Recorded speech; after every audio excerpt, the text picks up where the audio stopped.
another assist to a three-point shooter. George's three makes it a 42. They're going to call it a two. Say four, or no, they put the third point up there now. 42-37. Originally, they put up 42-36. Into the high post, Costega the foul line. Drives it right at Wick. Ball knocked away by Kiernan on the turnover. Here comes Cam Davis, center of the floor. Right side, Kiernan. George spots up for another three. George Kiernan has a little bit. It's a 42-40 game right quickly. George Kiernan getting the bounce right back in. Inside champion. Out of Costega to the corner. Andrews to wide open Ochiaka. Puts it up and in. Jasmine Ochiaka. It's a 42-40 game. 44-40 game rather. He now has four. Abdullah right side for Davis. Cam back to his side. Abdullah into the post from Wick. Wick run by Ochiaka. Wick to the left hand, left it short. Backboard side of the rim. Here comes Loyola. 90 seconds gone by. Loyola 44, Navy 40. He's already trailed the lead in half. They were down 8 at the break. Hart. Nice backdoor cut for Costega. Out of bounds to Navy. Costega throws his body around haphazardly, but the officials have caught on to it. They don't give him a lot of the flopping stuff that he does.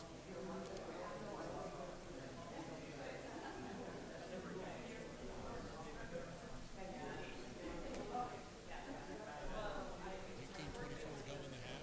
Reds with the ball, down 4, 44-40. Abdullah left side for Carter. So that's 7 in the first half for the Reds. Davis right side for Carter, looking inside for Wick. Evan backs himself in, off the glass, no. Left it short.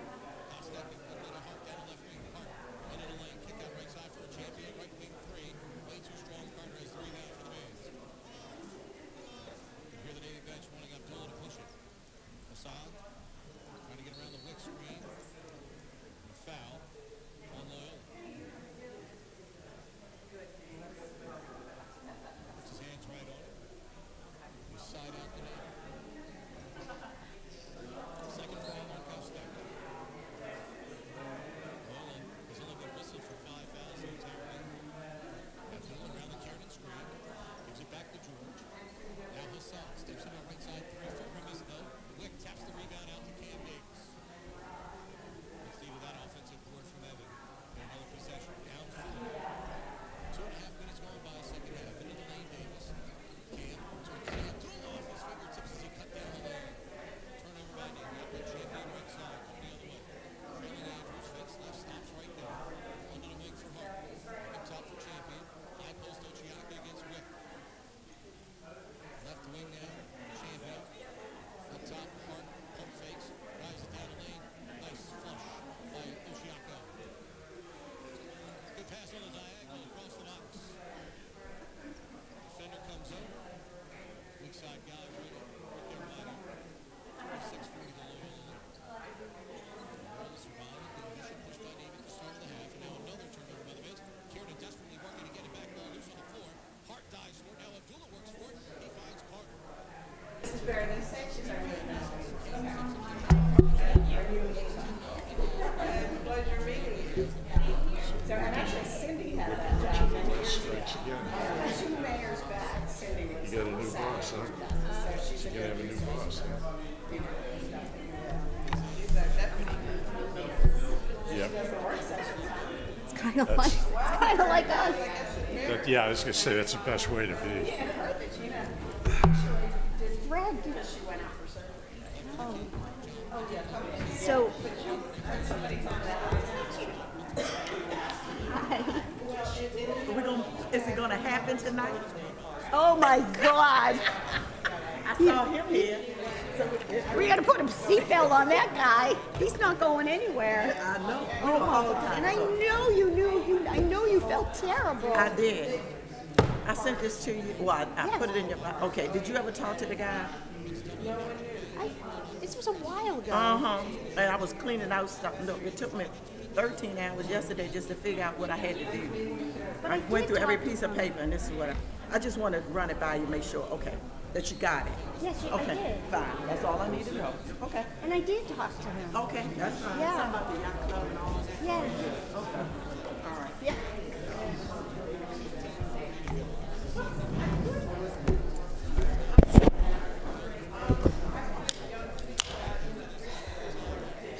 Oh, I texted Bill Kardashian on that one. But On the exit of on the exit of Richmond. But he had well, I have it on my phone. It was quite hilarious. I'm such a troublemaker. I mean to talk to you about that. What about me being a troublemaker? Yep. What'd I do? You just said you were a troublemaker.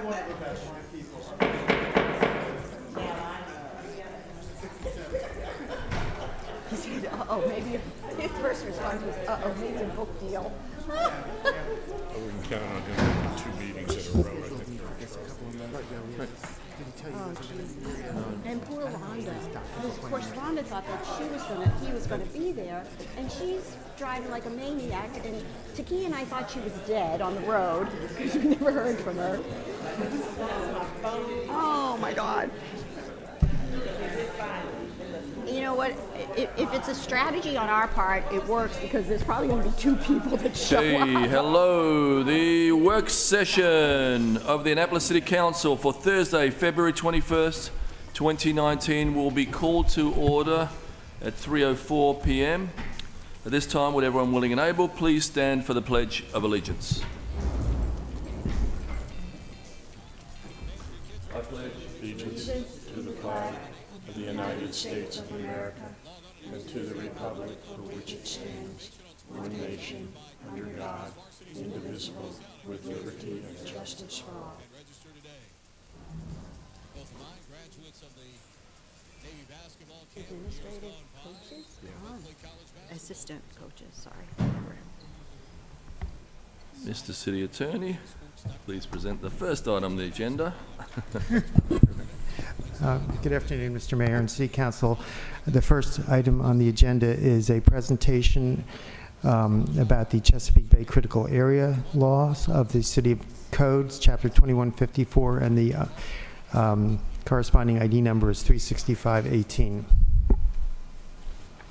How you doing? Good afternoon, Mr. Mayor, all the persons. Pete Gotwald, the Director of Planning and Zoning.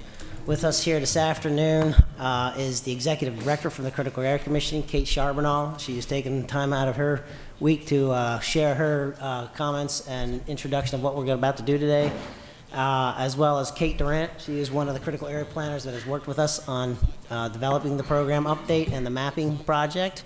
I should put a shout out to Lisa Hoger, who also has been doing tirelessly efforts on through the whole state doing a mapping update, but also city staff, Dr. Sally Nash, and Cynthia Gudenius, who is also our critical area planner for the city. They have all done a yeoman's effort in putting this all together. I should mention this all started off with a mapping update, and I meant to bring a show and tell of our current existing maps that I don't think are fit for the 20th century, much less the 21st century. So when I first came here, one of the first things I wanted to do was really bring up to date those maps. Critical Area came to us and said, you know, we have all this information. We've been doing this effort through the state. Would you like the city of Annapolis to participate? And I said, absolutely, we'd love to. So what that did is spur us on, and as we started doing that process, and they will go through the explanation of what they went through and some of the other information, but I just wanted to set the context of why we're doing this and how we're doing this was based on that mapping exercise. We said we really needed to update our program as well. Our ordinance is way out of date. It is not up to speed with, even though we have current state laws that we are required to implement, it's not written in our city code. I can't emphasize enough that we have worked side by side, step by step with the Critical Area Commission staff, as well as the Office of Environmental Policy, with the city, to making sure that what we're doing is consistent with the state rules and regulations and the environmental purposes of the Chesapeake Bay Critical Area Program.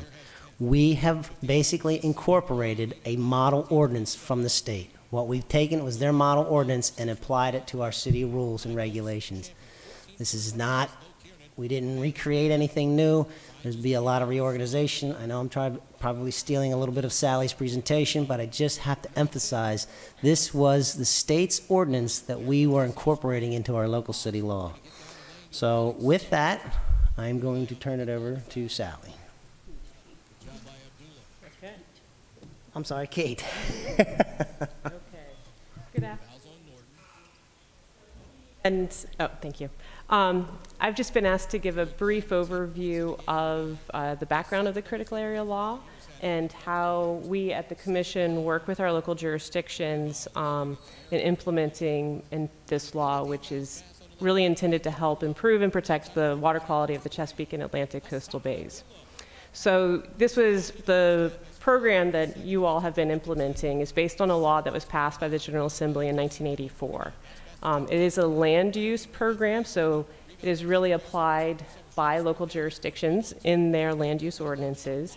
And the purpose is to really provide a resource protection program that balances the impacts of development on water quality and habitat surrounding the Chesapeake Bay. So the commission, the Critical Area Commission, we have a chairman appointed by the governor and 28 members. They really provide the oversight of the implementation of that law, working with all of our jurisdictions. And so we have 16 counties, Baltimore City, and 47 municipalities that all have their own critical area program. And we work with all of those jurisdictions. So it really is a partnership when we work with you all. The critical area itself is a mapped land area. It includes, well, all of the waters of the Chesapeake and Atlantic coastal bays, up to their heads of tide, all of the land under those waters, and then all land within 1,000 feet of the landward edge of tidal waters and tidal wetlands. And so that ribbon, if you will, that runs all around the Chesapeake and the Atlantic coastal bays is where we apply the rules for development that are aimed to protect water quality and habitat. So when the law was created and we worked with our jurisdictions to develop their initial programs, one of the first things we had to do was create the maps, and I'll touch base on those maps in a little bit. But those maps, which were based off of the data we had in 1985, which was a 1972 tidal wetlands map that the state uses, which was based on imagery from the 60s. So part of the mapping effort is really bringing that into the 21st century.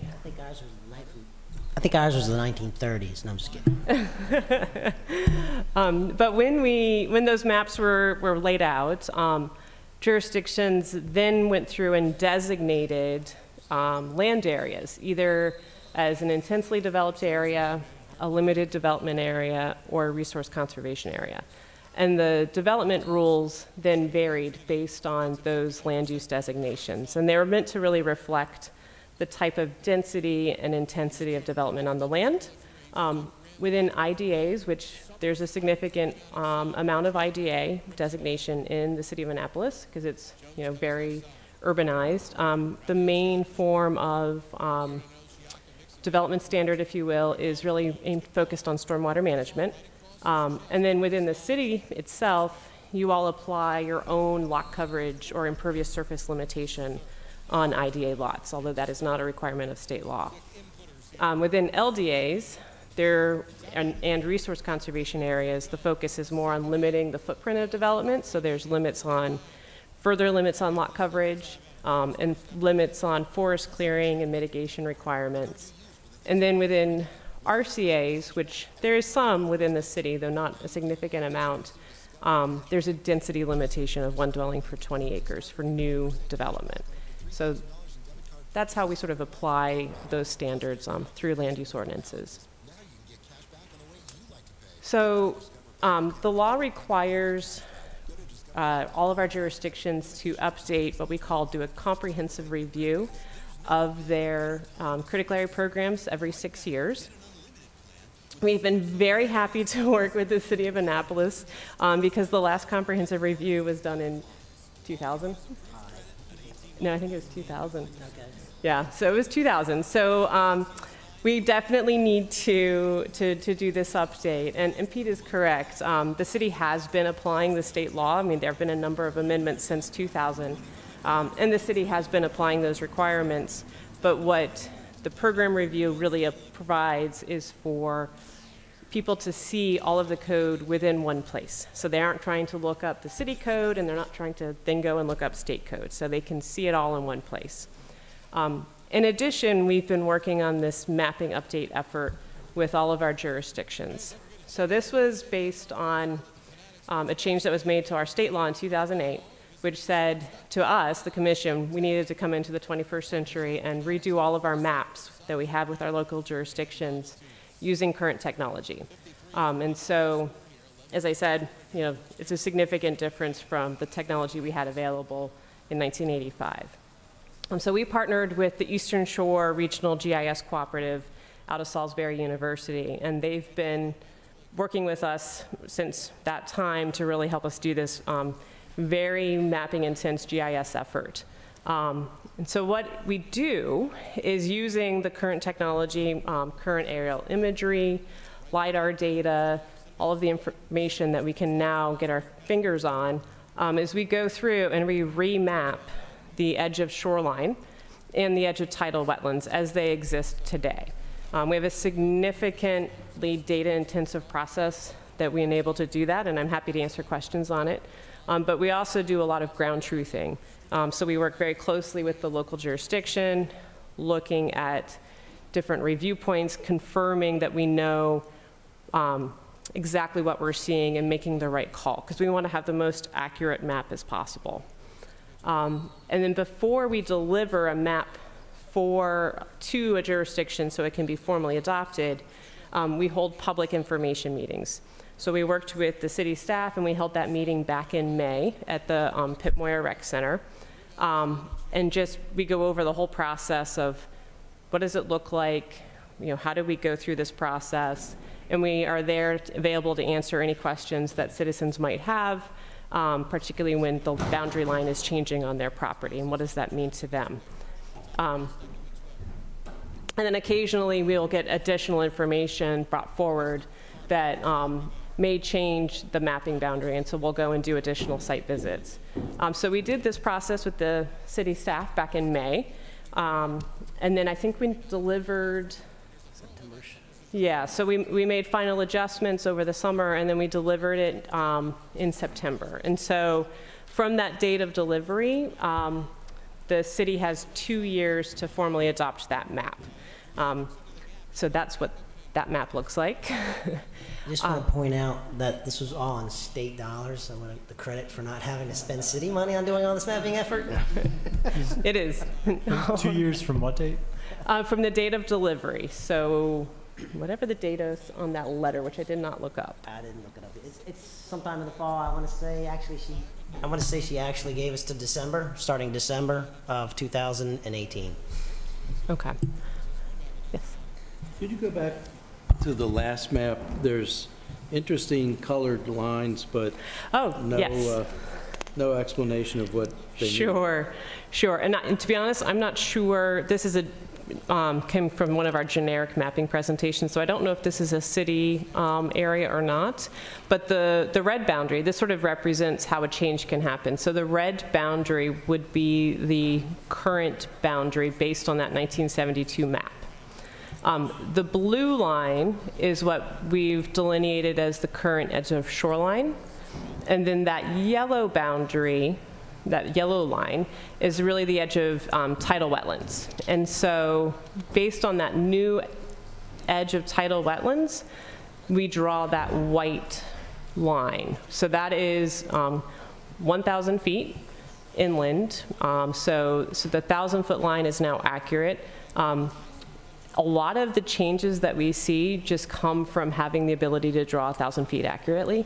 Back when the maps were originally drawn, we had milers laid out and big, fat magic markers that we were drawing boundary lines with. And so a lot of the change we do see is just, bringing something into the computer in that way and being able to generate that line. But we do see changes, based on tidal wetlands changing, coming inland, or in some cases we do see accretion. And so the changes really vary, but I think the majority of what we see is really just based on having much more accurate information. Do you anticipate with subsidence and sea level rise that these will change more radically than they did from 72 to now? It really depends on the system. So where we have hardened shorelines, we don't see as much change. And the city does have a lot of hardened shoreline. Where we have a lot of extensive wetlands, we're seeing a lot of change. We're working on the Eastern Shore right now, and we're seeing some very extensive changes over there. I'd have to look back. I'm not sure that we see a significant amount of change due to some wetlands, but I expect that there will be some, particularly as we sort of move up towards the end of these tidal systems, they'll be extending further inland. Mm-hmm. Mayor? No. Thank you. May I ask, looking at that map, what is the red line? If the white line is the 1,000 foot? So the red line is what the current boundary looks like based on that 1972 map. And so that's the map. So until the city adopts a new map formally, that's the boundary line that is in effect. And then once you adopt a new map, the boundary line in effect will extend out to that white boundary. So the distance has changed? I'm looking at it overlapping. It's always been 1,000 feet. It's just that 1,000 in that red line on that image, that red line, it could be that when it was drawn in the 80s, it was accurately drawn at 1,000 feet. It could be that it was just drawn at 900 feet, just because scales were very different, or it could be that the tidal wetland, that yellow line, has grown since 1985 and has come inland, which would push that boundary line out further, because we don't just go from the edge of the shoreline, we go from the edge of tidal wetlands. Does that make sense? Yeah, it does. Okay. My other question had to do with the next map, and that's with the federal properties. Yes. So federal properties are mapped, but they, as you may be aware, aren't obligated to follow local land use laws.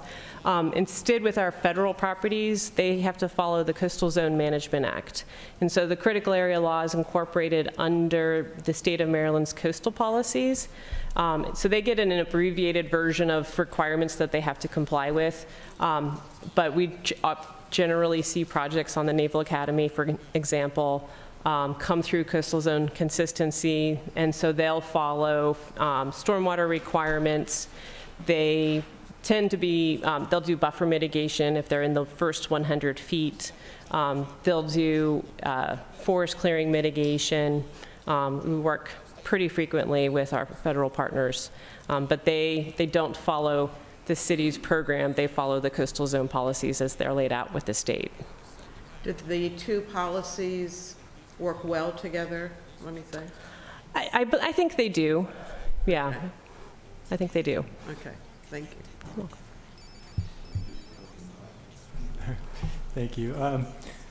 So my question's on this map as well. First of all, can I get a high resolution copy of this? It doesn't show up so well. I'm assuming it'll come with the legislation when that comes around.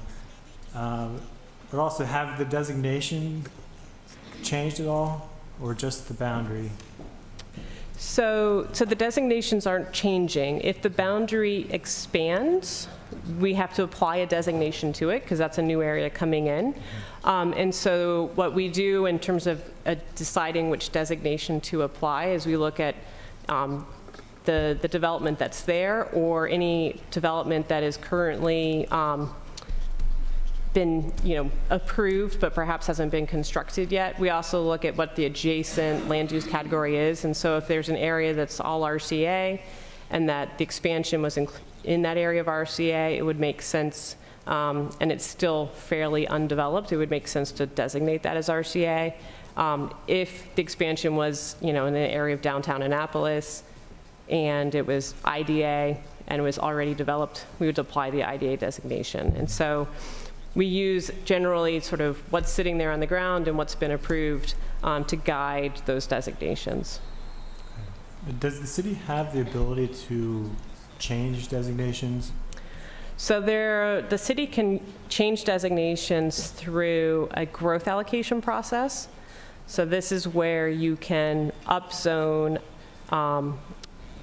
properties from RCA to LDA or IDA, or you can go from LDA to IDA. But there's a very specific process laid out in state law and then within the city code about how to do growth allocation. And there's a limited pot of acreage available that the city can use to do that.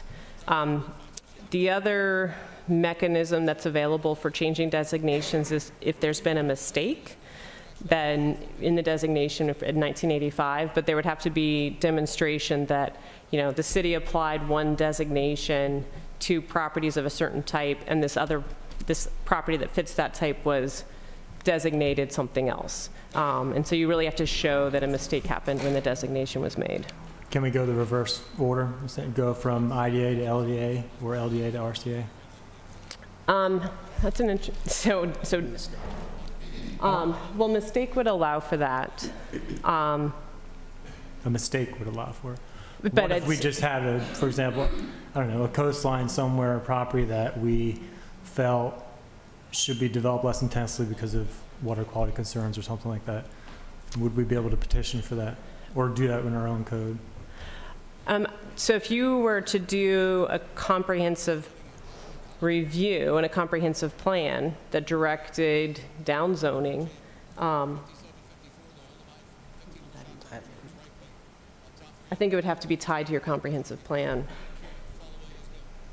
I think for the most part, if you're going to change it to a lower designation, there would have to be information. Yeah, there would have to be a change in policy, one, or two. Typically, everything was done based on what the land use was at the time, not necessarily the zoning in a lot of instances. I mean, there's RCA designations that are out there that you would be questionable if they could be LDA, and then that's why they allowed for growth allocation back in the 80s. Mm-hmm. But the city has never awarded growth allocation. So, and that if you lower the designations, that would be the question as to how much growth allocation then was, because that's a formula-based process. If you lower it to RCA, say for instance, then what happens to the formula of the growth allocation that you can now have? You increase the number of acreage. You would increase the number of acreage allowed for growth allocation. It's a policy decision, but of which direction you want to go on how to deal with that. So. I mean, as far as if you were interested in, you know, the difference between an LDA designation and an RCA designation is really just that subdivision density that's provided for. And so that's the only place really where the critical area law would supersede local zoning in terms of density. You know, so if you were to do an LDA to an RCA, you know, that is something, you know, it wouldn't make sense to do that in an area where you already have development at a higher density than 1 per 20. Yeah, I was just curious. Yeah. And has anybody submitted a complaint or concern about any of the changed boundary lines to the city? I think there were definitely some questions and concerns about, you know, the impact of the boundary line change at the mapping meeting. Do you recall? I know, unfortunately, Lisa Herger, who is our mapping coordinator, was unable to make today, and she helped direct the answers to those questions. Do you recall? I can talk a little bit about some of the concerns that I heard was, you know, yeah, what is the impact now to my, because should I put my permit in now because now it's changed, now I'm part of the application process. And that's what sort of led us to look at the whole program and the ordinance of how we were going to deal with individuals that now are part of the critical area program and they were not, and or subdivisions, because if you go in some areas, was it Kingsport? I can't remember which subdivision, you know, there was an allocation given based on a percentage of the subdivision, not per lot, but per subdivision. Certain part of that subdivision was in, some of the subdivision was out. So that started some of sort of, okay, now we need to look at our law, you know, of dealing with the grandfather. So those were some of the complaints and concerns, was what is the impact now to me than I didn't have before. And mostly that's the lot coverage. It's now what can you do. And Sally will get into somehow a number of the ways of how we're dealing with it. But that was sort of the gist of the comments and concerns that people had regarding, you know, when they got the notifications. Do you remember the number of properties, that 1%? Oh, it was about 300. Yeah, 300 properties. We had, and that included now you're in, now you're not, and then part of your property's in, part of your property's out, because it did move. Some went in, some went out of the critical area, or portions of the property went out of the critical area. Thank you. I'll speak since, but go ahead. Oh, Go ahead. sure. I talk too close to the mic here. Growth allocation provisions. I wasn't going to ask until you got into the spec review, but it's mentioned in 21.54 as having some sort of hierarchy, that it's referred to as sort of this decision on what can or cannot be developed per growth allocation provisions. What is that? It sounds very important. You want to start? I'll start, finish and clean up. So growth allocation is a process where you've designated an RCA or LDA, and and the zoning allows for more than what that designation is going to allow them to develop or give them more lot coverage. So you're giving them a number of acreage. The city or the jurisdiction was awarded a certain amount based on what we designated as resource conservation area. You now have a number of acreage that can now go get bumped up. Same thing with LDA. Right. So if the zoning of the property allowed for more than what that designation and way that property was being used at the time, you can now request and go through a process. I think it's the Board of Appeals. The Board of Appeals, and that is another issue that we lacked in, a process to allocating growth allocation. So you can request to whatever pot of acreage you had identified back in 1987, you can ask for that acreage or some variation of it to go to the next level, to go from RCA to LDA or LDA to IDA. So it's sort of like, as Kate described, sort of an upzoning. Because even though you had R4 zoning, if you had RCA overlaid on that property, you're 1 per 20. I don't care what that underlying zoning gave you.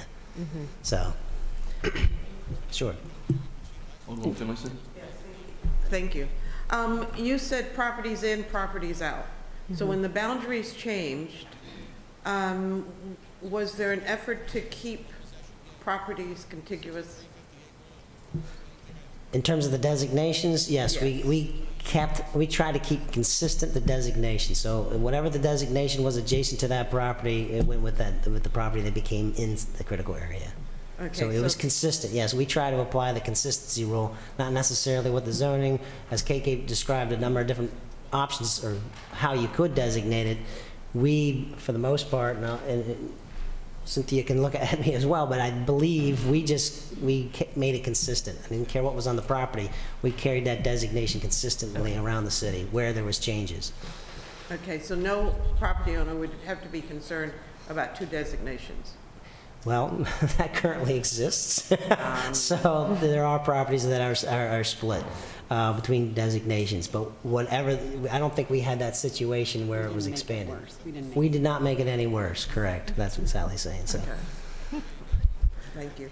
Try to simplify, I really do.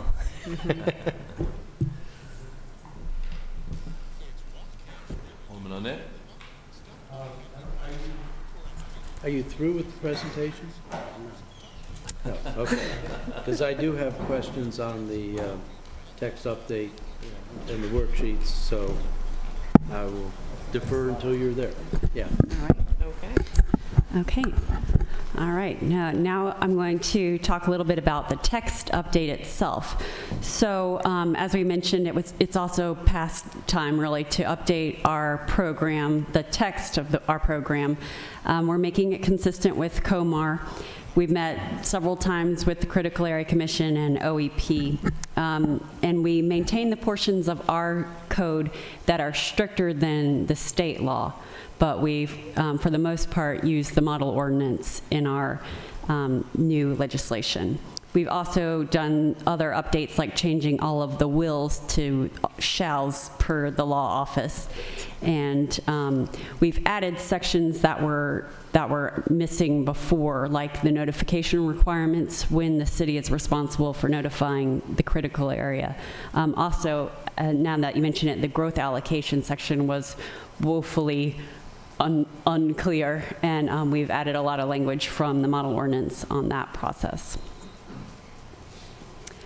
So in order to make sure it's clear what we did and where, we did this spreadsheet that shows the existing code and the proposed code, and then the column in the middle explains what's different. Because even though it's substantially the same, we did move around a lot of pieces. For example, we moved all of the definitions that were previously in 2154 to the definitions, to all of the other zoning definitions in 2172. So that whole section has been moved out. We also consolidated the grandfathering section, the habitat protection areas, and we also consolidated information that, as Kate mentioned, was in different places. We had information on applications, we had information in policies, we had information in guidance material, we had information we got from COMAR, because our text is so out of date. And so we're always pulling together these different pieces of paper. So this will be nice because it's all in one place.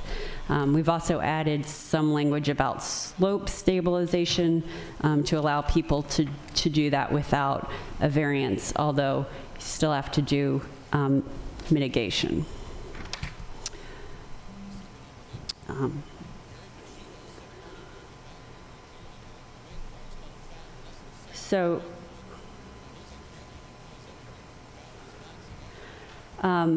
I don't know, I think it probably makes more sense for us to meet with you individually if you would want, but I do want to highlight some of the main changes. And I've noted when there wasn't a change on each sheet. So this is the spreadsheet. Here is where we moved all the definitions from 215450 to 2172 and added the notification language that I mentioned. What page is that? Page 3. 3. Is this of the spreadsheet? Yes. Okay.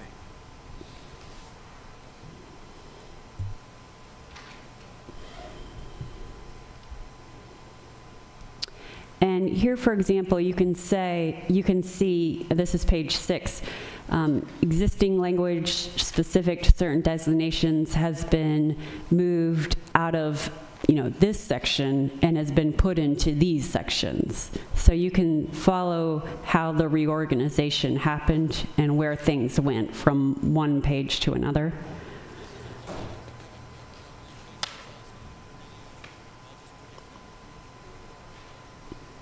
We added language about ADA accessibility, which we've been needing to add probably since about 2004, I think, was when that was added to the state law.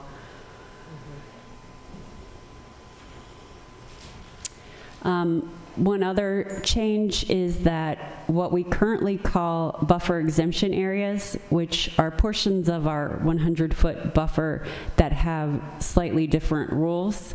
If you meet certain conditions, you're allowed a little bit more development in these 100-foot from the shoreline areas. They will now be called modified buffer areas, and that way they'll be consistent with what all of the other jurisdictions in the state call these areas. So instead of talking about BEAs, we will now be talking about MBAs.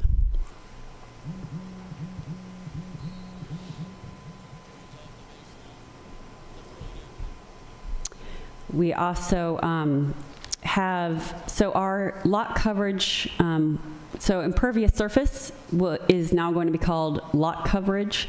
It's actually, that change was made a few years ago in the state law, and we say lot coverage, but all of our code has said impervious surface. So we are updating that language.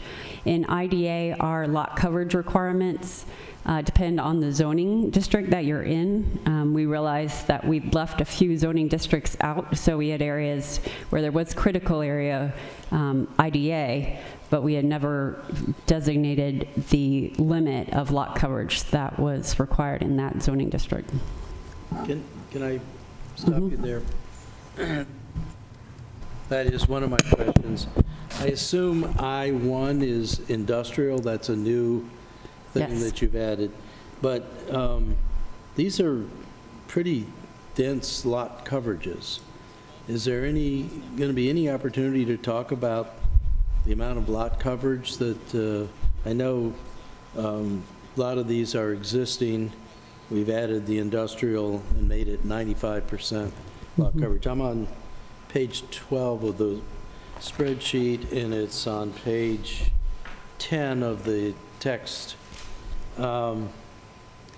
It seems that that's pretty dense coverage, and I know this is broader than just discussing the critical areas. It's discussing lot coverage in general, but that leads to a couple of the questions that I wanted to ask. I remember in 2004 when we did the so-called reorganization and simplification of the entirety of Title 21, that things also changed. They weren't supposed to change, but they did change. And Sally, you've already mentioned a few things, and I think you said you were making them more rigorous than the state baseline, which sounds good to me. But in trying to sort through all of this stuff, and I'm presuming this will come to environmental matters at least, although I guess it's also under the purview of rules. It isn't really easy to figure out what's going on, even with the spreadsheet. And so I'd like to understand what's going on, and I'd also where we're making not just one for one, where we're moving it from one place to the other. I'd like to understand that. And then, is there not a spreadsheet for the changes to 2172, the definitions? Is that just in the code section where we look at that? Yes, I didn't include those in the spreadsheet because mainly because of formatting. But you can see in the draft, the ordinance hasn't been introduced, but what I did with the draft ordinance language, the new things are underlined. But I also have an annotated version that says where each definition came from. If again you want to set up a meeting with us, we can go through it in more detail. If you want to do that before it is introduced, if you're interested in that. Well, I might be, but I think it would be. I don't want to do this 9 different times. In fact, I don't even think we should do it more than one time, so maybe there's where we could combine environmental matters and rules, since there's a lot of us on both of them anyway. However you want to do it, we're happy to do it however you want. I mean, this is a big change, and I was surprised about the amount of change that went into the reorganization and simplification of Title 21 in 2004, and I don't want to be surprised with this. I applaud this, and I recognize the amount of work, and Pete, you'd already given me a hint that there was a heck of a lot of work that went into this, and you were tearing your hair out about how you were going to explain it all to us, and you were probably thinking of me. So I want to reiterate, one of the reasons why there's this connotation that there has been a lot of change is because we are bringing it in concert to state code, and we used the model ordinance. And as Sally has said a couple of times, and I look at the city manager, goes, "Don't you want this introduced?" I said, "No, not yet. I want to have the work session to see what the litmus test was with the council, and their comfortable level with it, so we can do this any way you want to talk about what's in the code, and what you feel comfortable with and don't feel comfortable with, so we can explain it one by whether we do it in joint session or whatever the case may be, but this is to give you an overview. Yes, this was a bit of an effort, a gargantuan effort, I would say, for having done this in-house. I commend the State Critical Area Commission, and Kate was very supportive, and for her to be here today and taking the time out of, as the executive director, I think was a favor for the 9 years that I sat on the commission and had to listen to her. Yeah. You know, and I think we're lucky do this because anyway. you are here after having done that. So I think that's good on us. But anyway, well, I know it's all Fred ever calls and talks to me about is this stuff. So we can walk this through as painful as you want to right now. I mean, we can go I know the mayor wants to do that, but we don't. We really wanted to give you an overview and a highlight of what we've done, and really give you time to look at that spreadsheet, because I think that's the tall tale sign. I was adamant that we do this spreadsheet, so we're being as transparent as we possibly can to show you where there really wasn't change and where there was change, because I've heard the comment about 2004, 2005 that you didn't, recognize. I commend you. So, Thank you.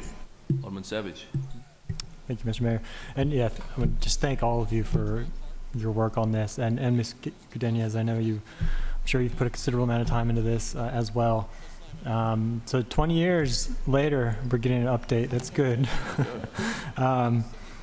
So yeah, I think I would like to, we can possibly do this at the committee meeting, but one thing I think that would be helpful for me is to, maybe you already have this in the spreadsheet, is it basically highlight where it's more, where it's improved upon from the base ordinance, from the model ordinance.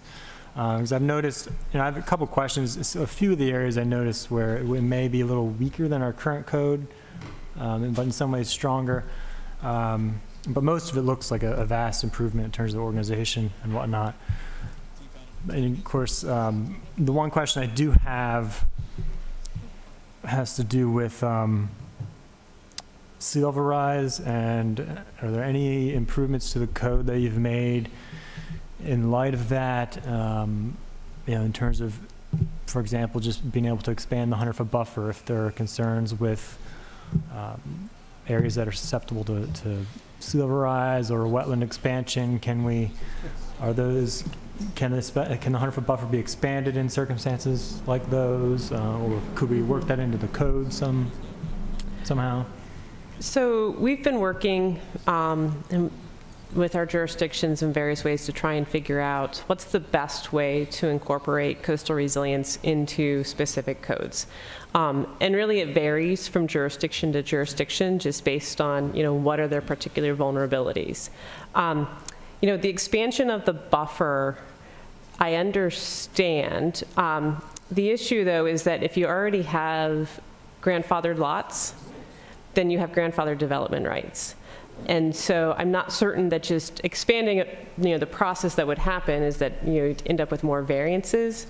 But people hold on to those development rights. And so what we've done in Oxford, we worked with Oxford, was we made some modifications to how their BMA regulations are implemented and when mitigation, and so these are lots which are developed, they're waterfront, many of them have bulkheads, a lot of lawn between the house and the bulkhead, and when they come through and they're redeveloping that house, they're meeting setbacks, but previously the mitigation that would happen might be 1, 2, 3 different trees, and people would locate those trees to the side of their house. They didn't want to block the view. And those trees, frankly, were not really providing a coastal resilience benefit. And so the town modified their planting standards for those BMA lots to require planting, starting with grasses right at the edge of that bulkhead. And they have a very specific list of plant material that they require that's deep-rooted. And then they have to add in shrubs, and it has to be, again, adjacent to that grass buffer area, and then they can move to trees. And so what they're trying to move towards is a planted shoreline that can be more resilient to storm surge. So that when storms come through and perhaps flood that lot, they're not losing their lawn behind their bulkhead. And that was really just based on the assessment that we did with the town of Oxford. So I think there are areas that the city could explore outside of City Dock. I know there are particular plans for City Dock, but if there are other areas which are particularly vulnerable, we can look into ways to incorporate more resiliency. And we are happy to assist jurisdictions with that. It's an area of particular interest to the commission. And perhaps we've had jurisdictions phase their comprehensive reviews, so that could be a longer term effort, because it definitely is one that I think takes time and thoughtful consideration about, just analyzing what's happening and what we expect to happen, and then having different discussions about ways to manage for that. Mm-hmm. Okay. All right. So we did present to Pete one idea of working with your modified buffer area regulations and coming up with different types of performance standards, if you will, based on the type of modified buffer area. So are we dealing with one that's particularly vulnerable to sea level rise? Are we dealing with an MBA that has steep slopes? Because there are certainly a lot of steep slopes as well at the waterfront for this city and its residents, and managing those areas and managing the development in those areas in a way that makes sense both for the property owner as well as for the management of that shoreline for the future. I think is one thing that we'd love to sort of work and partner with the city on to come up with some different ideas. Yeah. So we've identified on our now called the modified buffer area some areas that probably should be changed, whether it's buffer area or modified buffer exempt areas, what we all knew and learned to love. But before we made any of those changes, the critical area staff asked me, we need to look at ways. So what I like to remind everybody is that these laws apply not just to the large lot property, these large subdivisions or properties that are many acres. It applies to the single lot, constrained development property owner who's on fixed income, who's trying to put in a handicap ramp. I'm just giving you examples that we run the range of how these laws are applied to, and we're trying to make it. And I think what Kate's been trying to explain, fair and consistent to not just the big development, but also the individual property owner who is very constrained as to what they can and cannot do with their property when they're trying to make some improvements to it. So I always, some of the things we constantly talk about and why we agreed, as I call it, I agreed because I'm a glutton for punishment, to be the guinea pig on how to deal with this modified buffer area, and one of the first in the state to deal with this from a different approach than other jurisdictions have been doing. So before we get into talking about expanding buffer areas, I'd like to get that settled first, and we have agreed to hold off on doing anything with that at this point in time till we have a time to talk through how we can change that. I only bring all this up to kind of explain to you, we've got another issue that we've decided to phase in, which is the modified buffer area. And that's really critical in the city of Annapolis because you have a lot of urbanized properties, small lot coverage properties that, that's going to have a lot of application in the city itself, whereas the county, it's probably a mix match and a hodgepodge of stuff. So. Mm-hmm. Mm-hmm. Okay. Well, I look forward to having more discussion about this. There are other areas I'd like to look at improving in terms of the fee in lieu, raising that, or even seeing if we could remove it. Looking at expanding the use of that money to allow. I think you may have told me before, Ms. Charbonneau, about Baltimore City allowing use of their fee in lieu money by nonprofits. I think you mentioned. So those are the kind of things I'd like to look at including. We're working on that right now. Okay. The Office of Environmental Policy is actually taking the lead on that and dealing with our fee in lieu and working with all three of us together to. Okay. Yeah. Well, thank you all again. To my colleague's point, that won't hold this up though, right? Because you've referenced that respective spec section as far as fee in lieu of if we raise it or get rid of it, et cetera. I mean, it's referenced in this revised spec, but it doesn't stipulate the verbiage of fee in lieu of. It references the fee schedule is what it does in this code, yes. So it does apply at this level. Okay. So if we're talking about changing that, there would be other changes. And then just to talk the same vocabulary to the Forest Drive sector study, you mentioned in that. Great segue. Let's go. You mentioned a lot in the sector study this city greenway concept, and I didn't know if that was important enough to reference in this in any way, shape, or form. This is really code. This is the regulatory measures that are implementing the specifics ways of lot coverage and apply to each and every property. So no need to then. Yeah, okay. I don't think there's. Okay. Yeah. Just asking. Okay, so we look forward. Is there much more of the? Yep. So we look forward to the work sessions, and I'm going to try to keep it down to 40 minutes. It's a little bit over for the 3 things that we're seeing today. I guess you're not going anywhere, Pete. Thank you so much for everything you've done. And can I commend you guys for what an amazing effort. And it sounds like we're on the forefront. Thank you.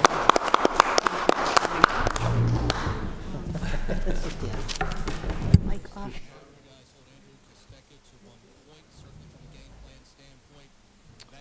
Okay, Mr. City Attorney, please present the next item on the agenda. Mr. Mayor, next on the agenda is a resolution 45-18 involving the 2018 Forest Drive Eastport sector study for the purpose of adopting the study as an addendum to the 2009 comprehensive plan. Good evening, or afternoon, whatever it is.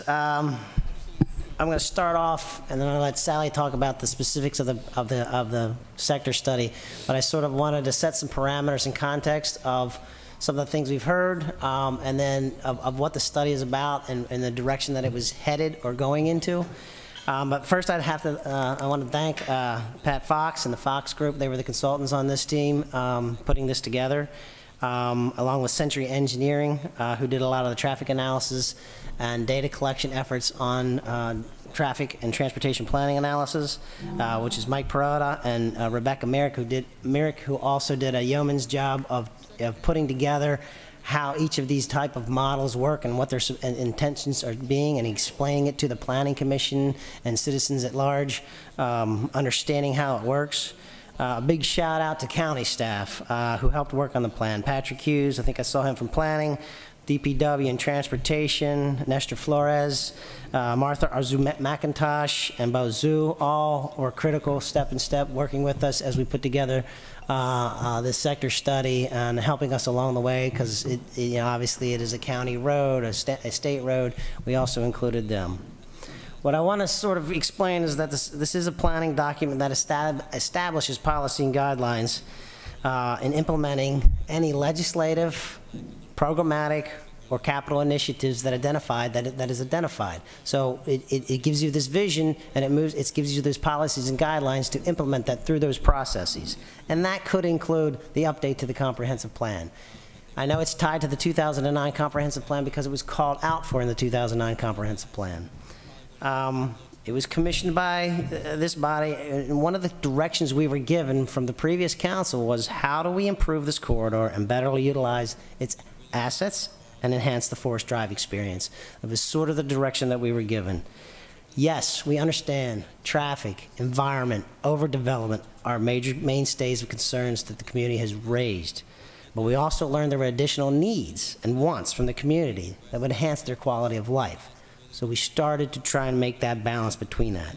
So how do we promote change? We've obviously looked at the historical development patterns. It's gotten to where the corridor is today. It's why we were called to look at this at a higher level of detail than the comprehensive plan did. We wanted to create a vision that attempts to improve upon the existing conditions and prepare the area for the future. Nowhere in this document does it call for increased in densities. It gives sample types that are illustrative. The plan actually says these are illustrative types of community types. You know, the idea was to promote a change to create enhancements to mobility, livability, and quality of life. Those were the focus things, those were the main focuses of what this sector study was all about. One of the first questions we were asked, and what we asked, not only just community members, but the Planning Commission grappled with this many times in many work sessions, was what is this corridor supposed to be? Is it an expressway to get you from the neck to DC, or is it a place where you want to live, work, and play? Well, I can tell you we never really got a consensus on that. There was this back and forth of what is this corridor supposed to be.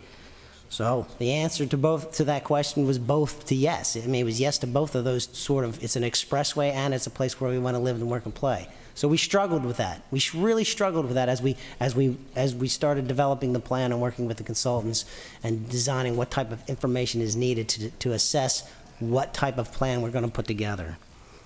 So how do we balance environmental protection, reduce traffic congestion, and maintain investment in our community? And I think that's what this plan was, stressing to do. It was to retain investment in the community while protecting our resources, identifying community nodes of activity, integrating mixed uses that create walkability and sustainable neighborhoods. How do we do this? And Sally's going to get into this. There's a number of strategies that are called out for. There are mechanisms that refocus land use. There's ways to build partnerships. There's ways to leverage funding. Heard many times, a lot of improvements have been identified in this corridor. Where's the money? How are you going to get the funding to make this happen? Well, there's a number of strategies that are identified throughout this document that doesn't identify that funding mechanism, but there's partnerships in which we go to and we reach out to and we kind of build leverages of how we can balance to get there. I have to stress that, we've known that these improvements have been identified and that we've had multiple studies that have been done in this corridor. And I don't think we learned anything new from a lot of the analysis, but what we've tried to do is set a strategy and a vision and a direction in which we can work through specific mechanisms, tools in your toolbox that you can use as council members to implement through zoning changes, programmatic changes, and capital improvements. So I'm gonna end there, and then I'm gonna let Sally talk about some of the specific strategies, and then we'll open it up for questions. So.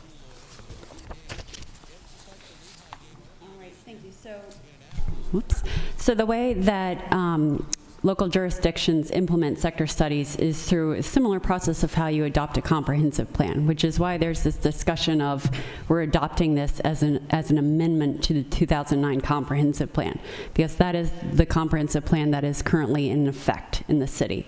So if we want this to have the same weight as the comprehensive plan and for future projects to be consistent with this plan, that is the mechanism for how we get this plan adopted.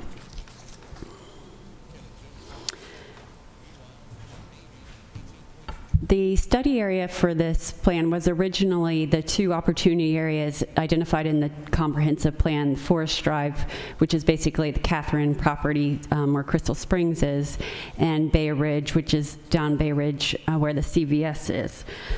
We expanded the study area to include Eastport at the request of the alderman.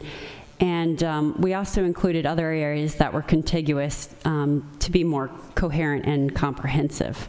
But those were where we focused most of our energies on, is the lighter color here. The darker color, however, represents the traffic shed area. So for our detailed traffic modeling analysis, we used the whole peninsula to look at where people were going, how many people were going, and what kind of effect that had on the roads. I've heard some people mention that we didn't have any citizen involvement, so I just wanted to say we did have a lot of opportunities for public outreach.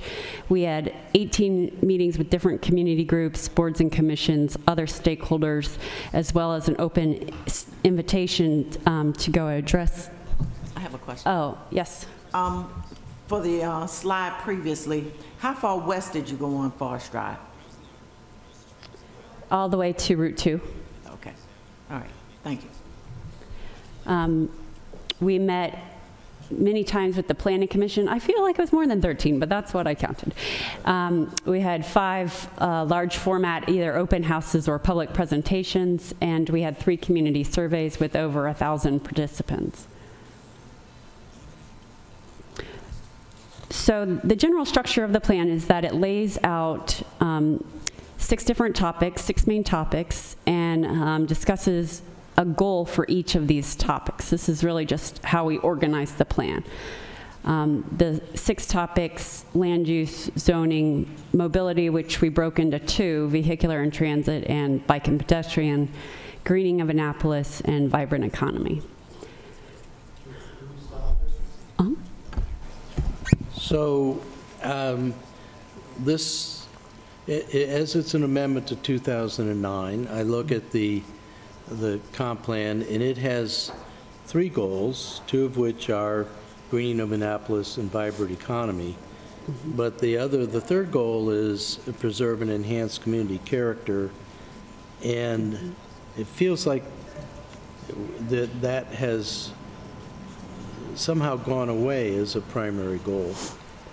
So it's now broken down into land use, zoning, mobility, and for vehicles and bikes. But I hope we're going to get into preserving the community character kind of discussion in future slides. Right, so community character is actually one of the major overarching themes of this plan, and pretty much all of the goals of the topic areas tie back to the idea of creating and enhancing community character.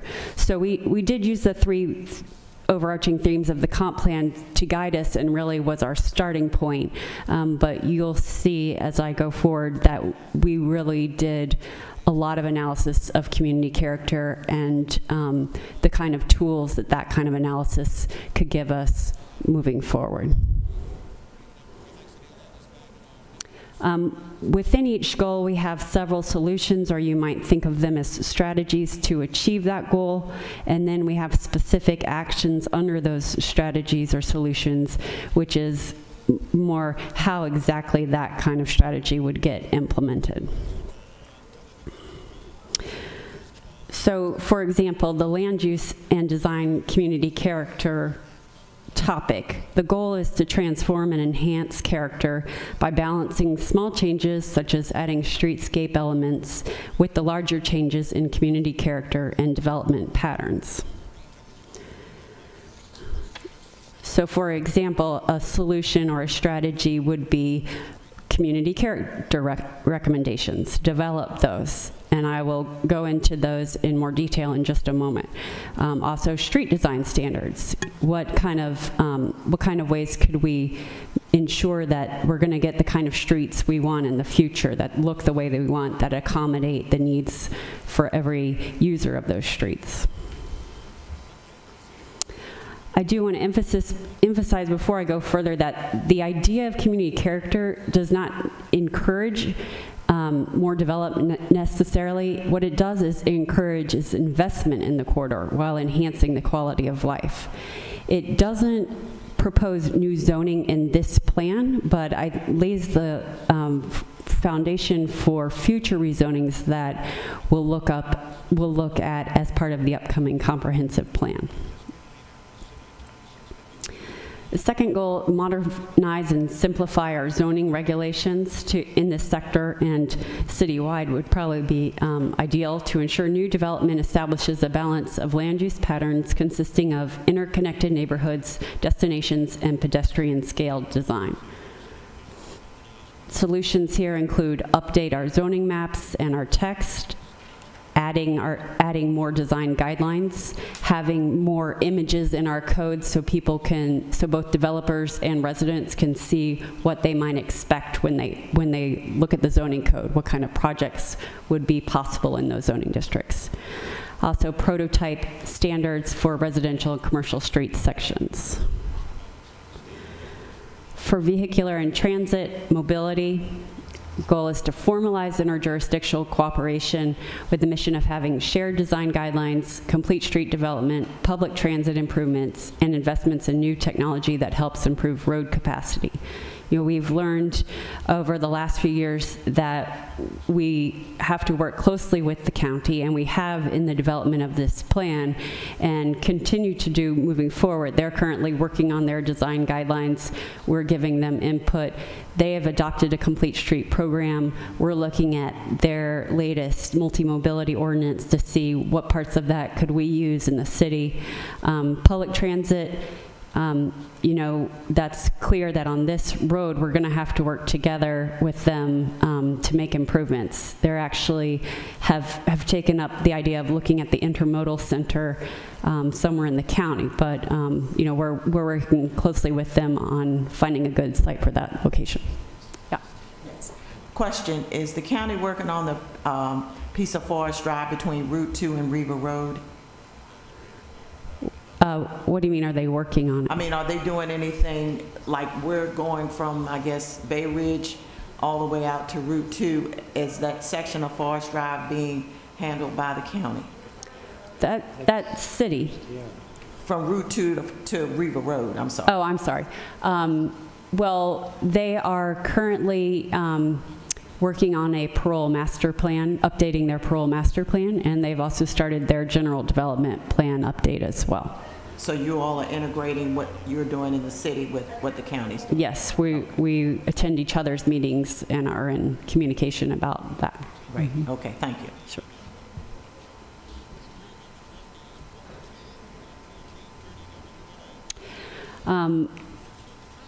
In order to achieve this goal, we'd like to revise our traffic study procedures and our adequate public facility requirements. We'd also like to update our complete street standards. Some of these things we've actually been working on and hope to keep developing.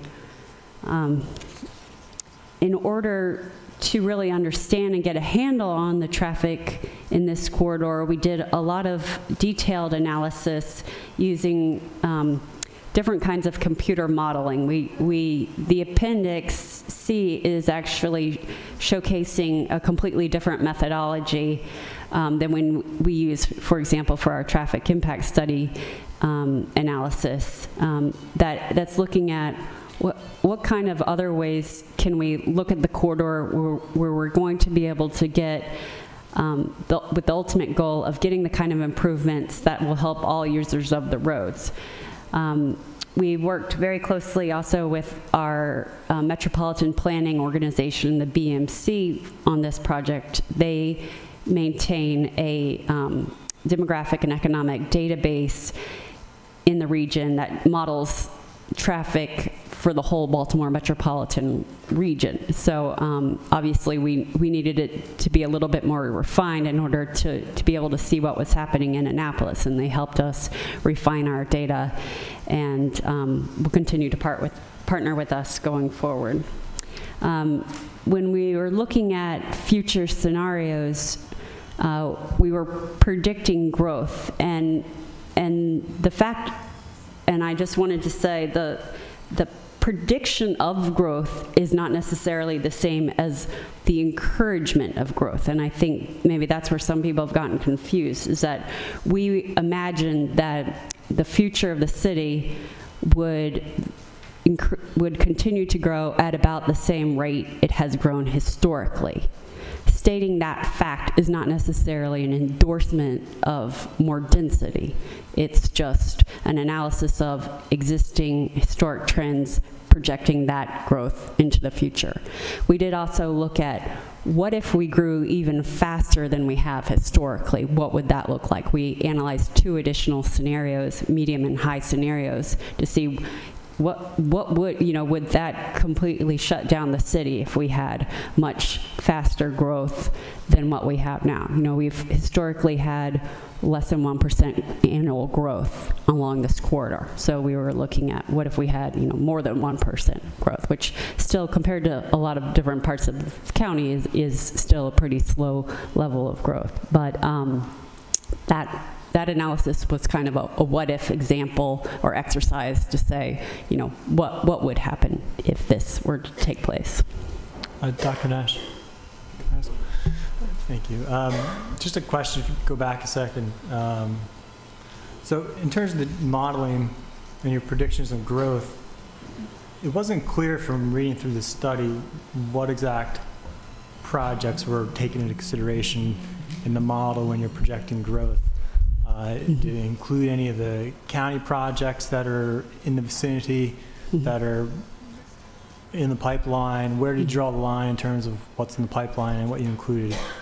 Right. So in the appendix where we go into a lot of detail about this, you'll see a list of pipeline projects which were included. We included all projects for just our historic and baseline projection. We included projects with planning and zoning approval and county approval. What level of approval, though? Zoning approval. So not necessarily built yet, because we have projects like Rocky Gorge that have been approved for 10 years but haven't been built. That's what wasn't clear in the list, because you had a list of projects and you did have those that were approved or pending, but it didn't state anywhere which ones exactly on that list were included in the, so you're saying the ones that, let me see if I can find that.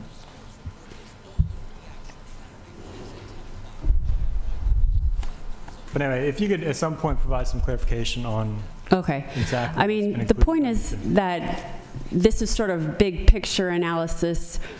You know, whether we included one development or not, it's probably not going to move the needle that much. So keep your focus on kind of the big picture. This is big picture, how these roads work, how these intersections work, and we'll continue to. And that's my other question, is because, you know, looking at the results of the traffic study, even before the projected growth, it revealed 20 to 30 intersections and traffic movements that had a failing level of service, out of either E or a D level, or I mean E or a F level of service, which is considered failing. A lot of the side roads do fail because the county has adaptive control signals on the corridor. So all of the signals are basically pre-timed, although they do adjust depending on how many people are waiting at the light. Now, because it's a county road, they favor the county through movement. So once you're on Forest Drive, you can get through pretty quickly because their goal is throughput. Their goal is getting you off the peninsula or onto the peninsula as fast as possible. Their goal is not necessarily to get city residents onto Forest Drive as quickly as possible. So sometimes you're sitting on a side street, you have to wait more than 120 seconds to get onto Forest Drive. Once you're on Forest Drive, you're good. But that level of delay is what determines whether an intersection is what grade that level of intersection has. The grade is tied to how long you have to wait at that light. So, so in certain situations, that number of seconds that you have to wait is determined by the design of the county's traffic signal timing. So it's to say it's failing is sort of is pejorative when really it just means the county has prioritized the through movement on this street. It means you're going to have to sit there for a little bit and wait your turn. But once you're on, you're good. You know, it benefits the largest number of drivers as they go through this session. Also, the methodology we used in the appendix focused attention on delay and queuing, which I think are very important issues on Forest Drive and are where there's a lot of problems. It's, you know, the long queuing creates a lot of problems if the line from one intersection backs up into the intersection of the next intersection, you know, that's a problem. So we really wanted to focus in on where those issues were occurring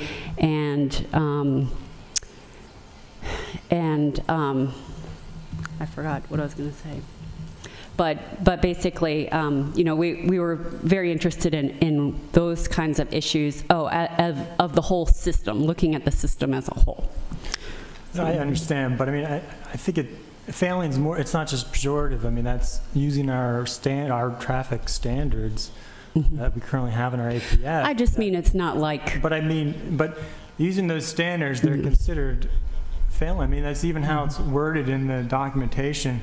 when it goes on to describe what D's and F's mean, it says, let's see, what all the D's mean is that it's,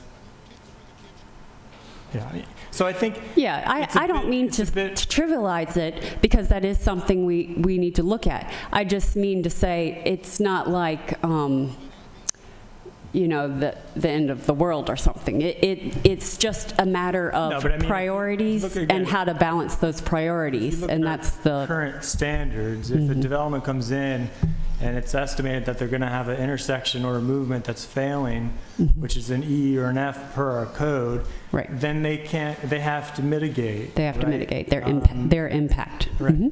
That's so, right. I mean, so even under the baseline, it's indicating that, again, 20 to 30 failing intersections or movements, and that's before we've even done the projections for anticipated growth underneath these scenarios, which again, and that's even after the anticipated solutions that are put in here, traffic solutions to our roads. Even after the solutions, assuming the county agrees, are put in place, we would still have failing intersections and failing movements. And right. I mean, I get that. I wasn't quite. So why exactly? The report kind of downplays that. It's talked about in the appendix, but in the report itself, it just talks about how there's, you know, the roads have capacity, and even under that they have room for growth and more development. But again, the data just seems to contradict that. It's almost like you're moving, and I get that you're moving towards this capacity model, it seems like, instead of just the level of service model. Is that correct? Can I interject? Or some other alternative. Yeah. You need to get your sunglasses, Pete. I know, really. I agree and disagree with you at the same time, because the strategies recognize whether the data is showing that it's failing or not. The community has a concern with traffic.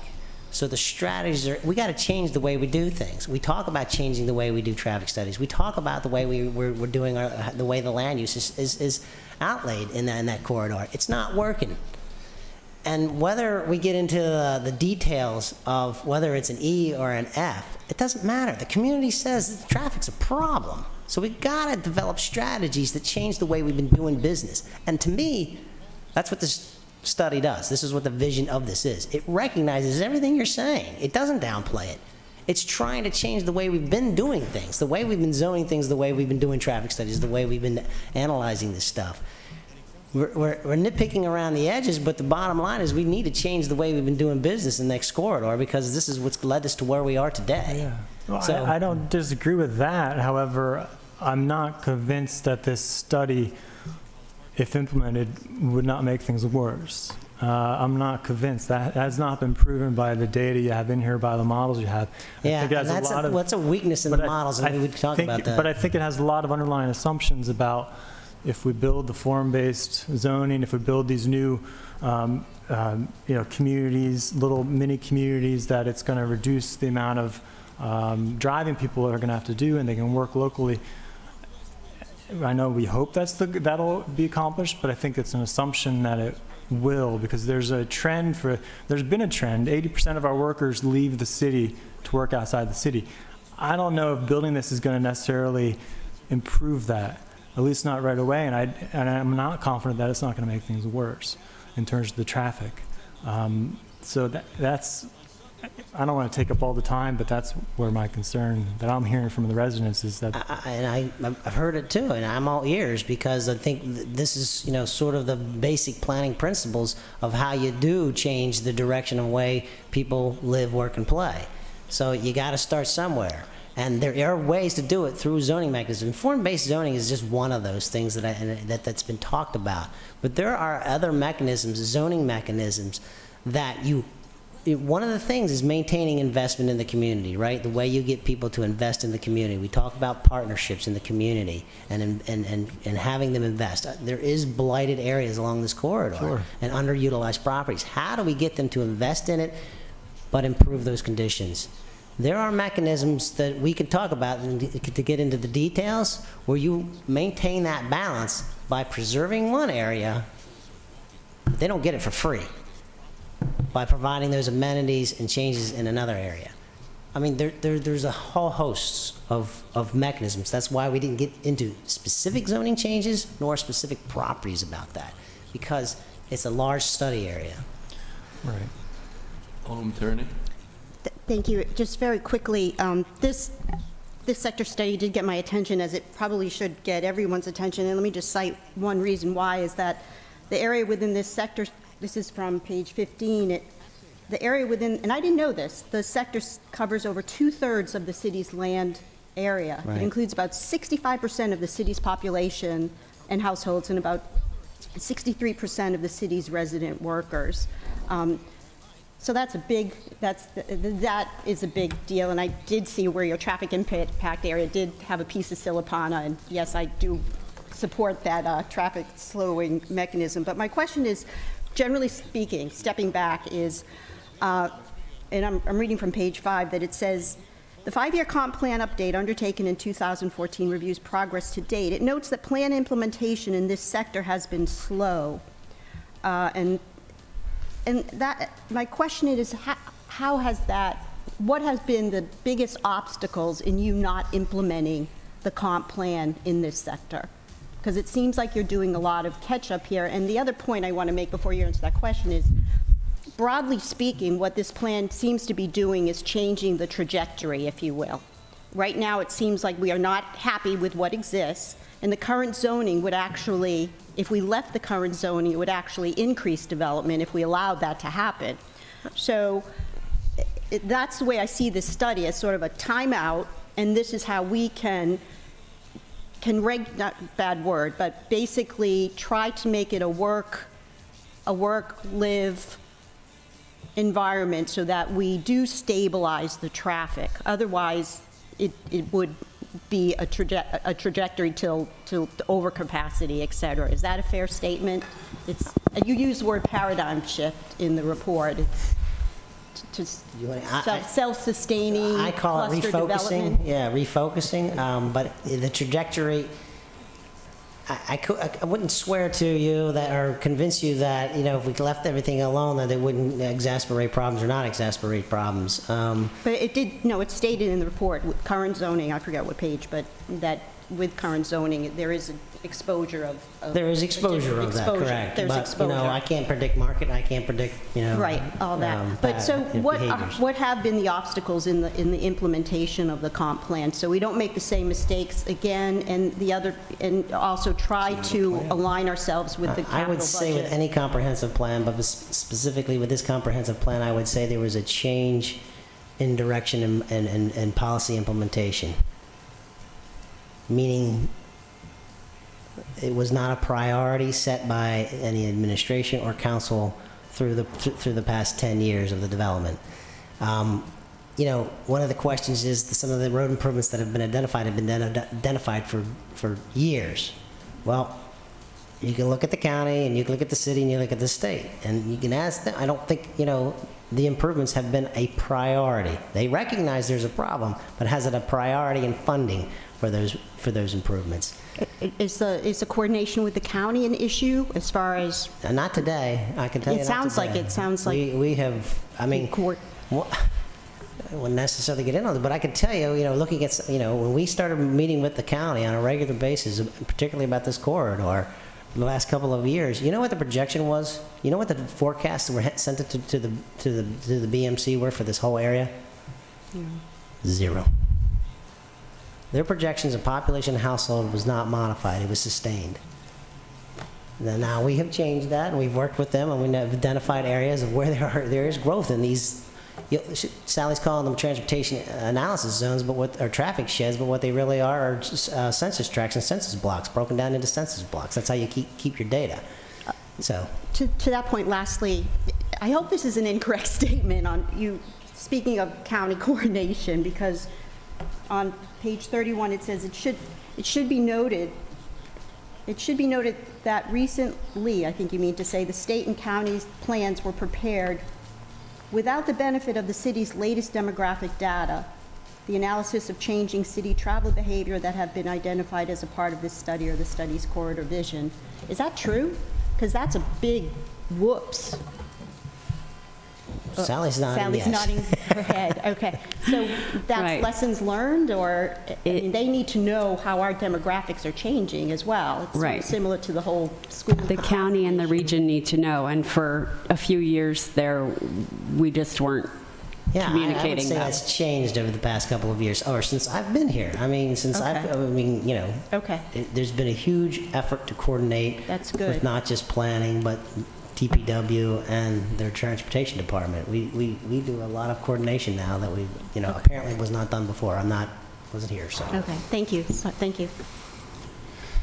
So, several things. One, I was looking for the documentation of all the coordination between the city and the county, and is that in a separate document than here? Because I couldn't find it.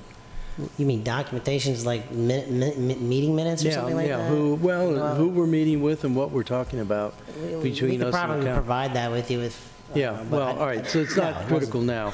I was going to urge that we let Sally have a chance to finish, but since we're already on this, I feel like I'm hearing alternative facts. So, Pete, the reason I brought out the 3 principles from here is it says enhance, preserve and enhance, and yet this entire document feels, as others have said, that we want to change the character. We're not enhancing it.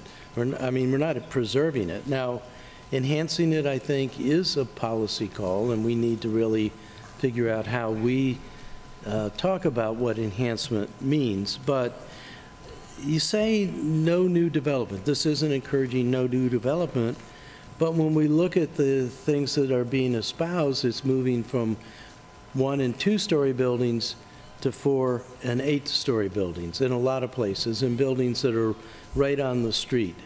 I don't know how that happens without a change in density.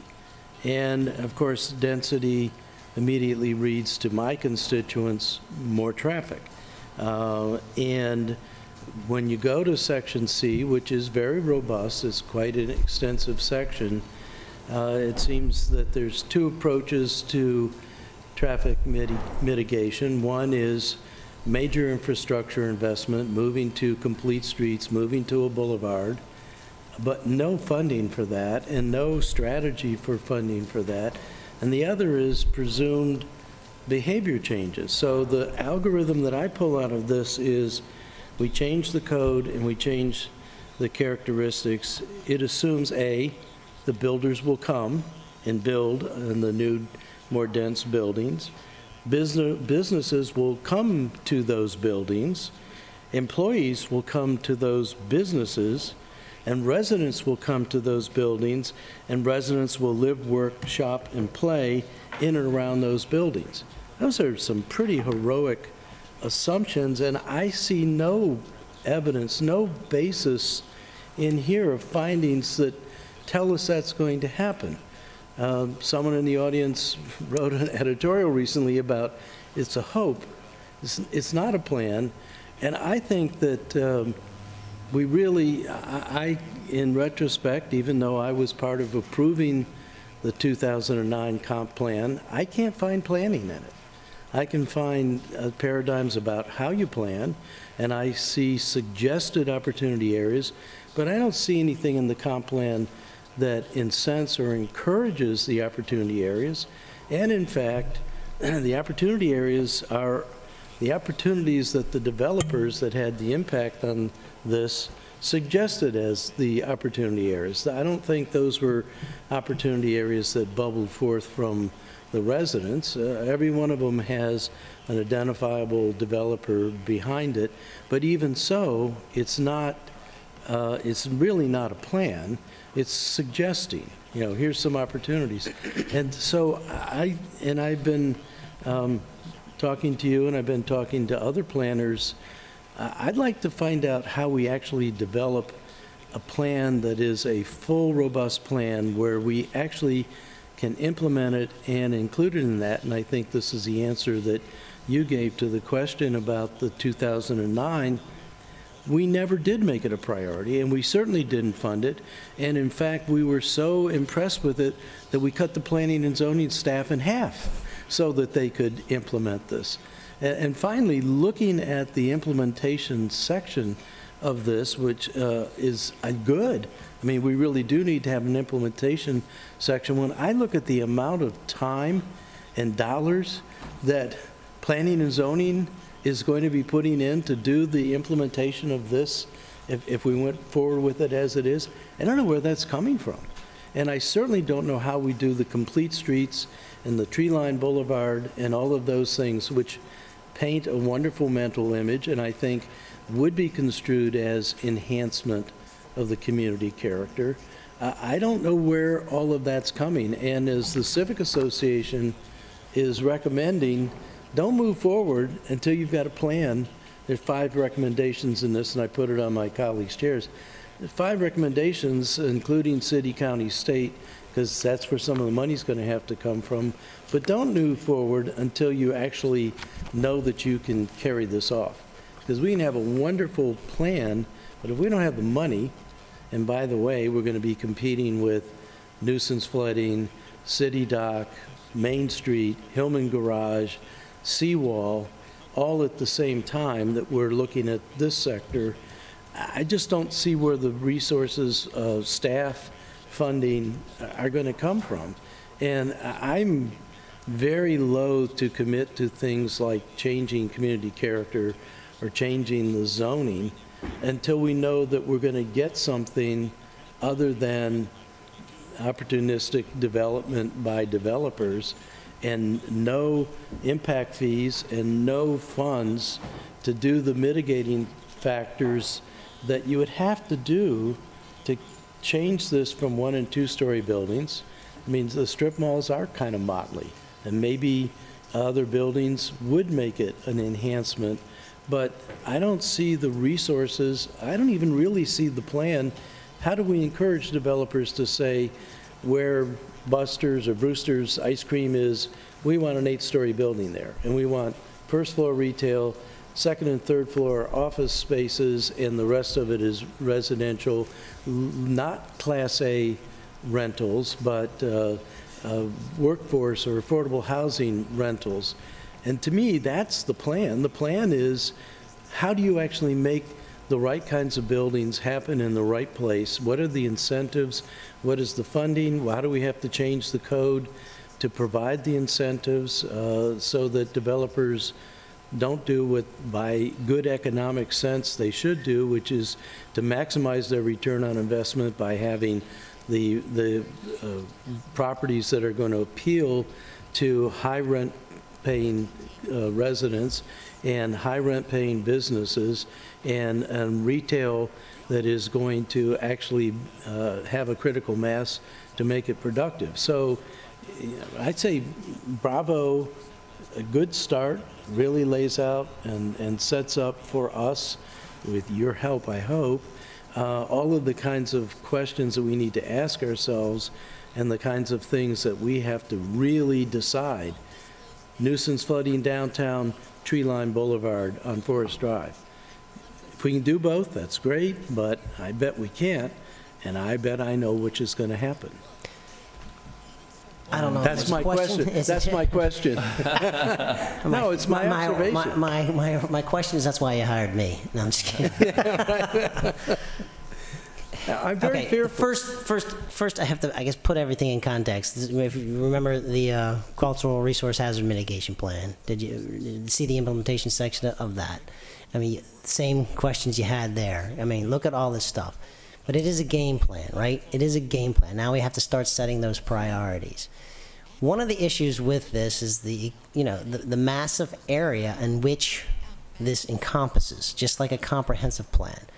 So to get into the level of details of what you're talking about and what you're calling planning is very difficult to get into an area which encompassed 2/3 of the city. So we talk about the different types of tools that are in your toolbox. The implementation of that process goes through is legislation, is changes to the code. It's programmatic changes. It's programmatic changes to the way DPW operates or how we build partnerships with the different business organizations. There's a whole host of tools there. That one of the reasons why we didn't identify funding, but depending upon how we structure those tools, there are ways to say you don't sprinkle fairy dust and change the zoning. I know that's happened, and it happens in a lot of different jurisdictions. But you don't get that zoning until you provide the funding, the mechanism, the amenity, whatever it is.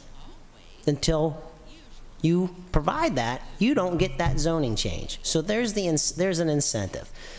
And if you look at, and I'm just going to bring out an example, and I know this might be to a lot of people, but there's ideas of called transfer development rights programs. And it's applied to more than just agricultural areas. If you look at Ocean City, why is it by the inlet only so high, and out at the other end they go to 20 stories high? They didn't get it for free. They didn't get to move those high-rise for free. That was to give the value back to the individuals down at the inlet. They're not going anymore. But they kept value in them because they had to get those rights, if you want to call them, the air rights, from someplace else. And that balanced the value of protecting specific areas, preserving the existing neighborhoods that you're talking about, and enhancing other ones, and enhancing the experience along Forest Drive. There are mechanisms. What those specifics are, we need to work those out. But the plan calls to do those types of things, to specifically call out and say, look, we got to look at the way we've been doing business and change it. The zoning doesn't work. And that's my answer to how are we going to do this, and how we're going to get the funding, and where are the resources going to come. It's going to be incremental. And I thank you for that, and I find your answer intriguing. But that's got to be in here. We're talking about adopting this without doing those things. And that's, I think, the mistake that we make all along is we adopt changing the character, we adopt changing the zoning, but we never put it in the CIP, we never put it into the staffing, we never make it a priority, and that's where we need help and we need direction. And again, that's why I like what ECA wrote. I don't think it's a complete analysis of everything, but what they're saying is figure out where the money's coming from before you adopt this, and figure out how you're going to complete the traffic study model before you adopt this, and all of those things. So I would suggest we have. It's just not in a dollar figure. It's talking about in strategies that leverage partnerships, and who and how much gets paid by whom. Yeah, it doesn't get into that specific of a detail. But, well, understood. Thank you. So I'm going to say it's up to us when and how and where we adopt this. So it's up to us. So I'm going to, Sheila's the next speaker, and then I think the first question is why. Okay. You know, if we can satisfy ourselves that we want to do this for these reasons, then we can get into the when and how. But I think we got to step back and ask why. Okay, so Sally and Pete, I think, have provided us some tools for us to work with. Right? Alderwoman Finlayson? Yes, thank you. Well, as one of the aldermen who shares Forest Drive, I can tell you why. And I think we all know that Forest Drive needs some revitalization of some sort. That was the impetus for doing the study. That was what the direction was given to me. So anyways. Sorry. So, you know, I think we just need to think about it. I have a couple of questions. One has to do with the ranking of the intersections. I heard you say Forest Drive is controlled by the county, as we all know, and their interest is getting traffic back and forth down to the neck, okay, to 50. We have an interest in giving connections to our residents. So the intersections are ranked failing from our perspective because our residents are stuck at lights as traffic speeds up and down Forest Drive. Does Forest Drive get a ranking of those intersections? And if they do, I would guess that they get a good ranking because it's doing exactly what they wanted to do. the average overall level of service for the intersections is generally pretty good, yeah. So does it take into consideration both goals? So I think if you looked at the specific movements along Forest Drive and any one of the intersections and the analysis, or what you're calling is the ranking, that through movement, that north and southbound movement will be operating at exceptional levels of service. Other movements may be causing the overall intersection to fail or movements to fail, but that northbound and southbound, I don't have it off the top of my head, but I bet you they're operating pretty good. Yeah. I would guess the same thing as someone who travels it multiple times a day. So when you have your discussions with the county, is that subject broached? Sure. Well, are they amenable to our concerns, I guess is the question. To a degree, you have to understand the way any traffic engineering, even from from our perspective, if you will, from traffic engineering perspective of the city, we will look at that major movement and we will try to optimize that major movement.